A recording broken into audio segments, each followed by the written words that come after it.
Joining me now from Southern California, political consultant, strategist, and principal at Rowe Strategic, Jason Rowe. Jason, the debacle to me is on a couple of fronts, pretty obvious. Obviously, there was a vote counting problem that still exists to this minute. But there was another problem, number two, and that has to do with the turnout. The turnout, to put it nice, it appears was tepid. Politico had this headline: biggest problem for Democrats wasn't the vote count. In Iowa, the party was counting on Barack Obama levels of enthusiasm. They got Hillary Clinton level turnout instead. It's kind of a double swipe there, one at Hillary Clinton and one at the Democrat Party itself. This was not a great turnout, and it wasn't a great voter engagement, was it?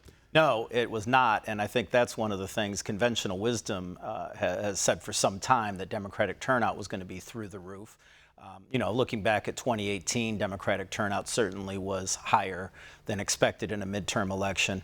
But this being the first contest of the 2020 election cycle, I have to think that Democrats should be very concerned about that turnout. And, with what happened with the tabulation of the votes, that's not a systemic problem across the country. That's a technical problem in one state, and so that can be minimized.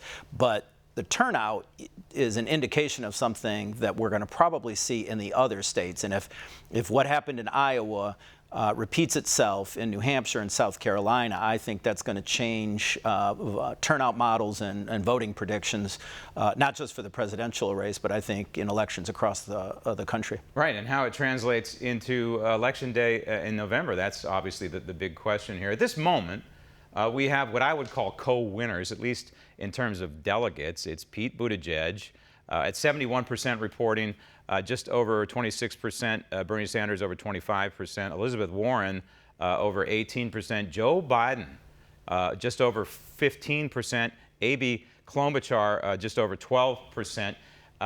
Really, when you look at somebody like Buttigieg coming in there on top, apparently, again, with 71% reporting, can't win without a good strategy and a good ground game in Iowa, can you?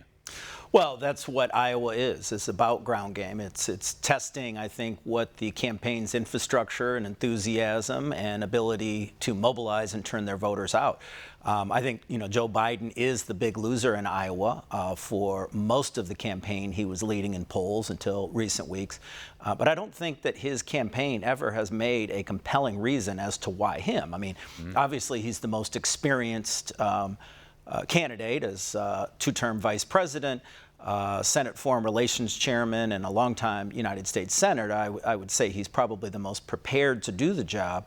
But beyond an early campaign kind of focus that he's the guy that can beat Trump with working class white voters, there's really been nothing compelling about him. And I think that the other candidates have just chipped away at the veneer of his strength. And I have always thought that this was a nomination process. It's going to be at a brokered convention.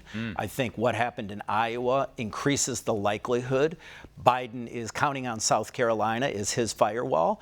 I do think he'll make it that far, but if he doesn't perform well in South Carolina, I think it becomes very difficult for him to make a case on why he should even remain in the race. Buttigieg reminds me a lot of Obama at this stage again, back in Obama's maybe 2007, early 2008. He's out there. He's a relative unknown. He's making a name for himself. He's starting to get some traction here. But in terms of his speeches, I've analyzed them now over the months that he's been campaigning. He doesn't say anything, Jason. He's very much like Obama. He speaks in generalities and how we need to come together as a country, but very, very little on direct, definitive policy. Well, I think for him, he is like Obama, and I think that's a great comparison, is trying to be aspirational. When you look at the candidacies of, Joe Biden, Bernie Sanders, and Elizabeth Warren, there's nothing aspirational about their message. And I think what Buttigieg is trying to do is put himself in the position of being the aspirational candidate. You're right. He's an outsider. He's a fresh face. He is relatively young. He's got a very interesting bio. And who would have ever thought that a top-tier candidate for the nomination of either party would be a mayor of a really small town in Indiana? To jump up at this level is a pretty interesting story, and I think he's counting on biography to try to carry him through. And barely old enough to even qualify to run for President of the United States. Obviously, Bernie Sanders benefits from this and probably can get some momentum going into Super Tuesday. But for Joe Biden, the truth is that he barely finished above Amy Klobuchar. And you know who's looking at these numbers as well, besides you and I, Jason? It's Michael Bloomberg. And don't you believe that Michael Bloomberg is thinking that, hey, Joe Biden is his guy to beat? Yeah, maybe there's Bernie Sanders and maybe there's a threat from Buttigieg, but not really.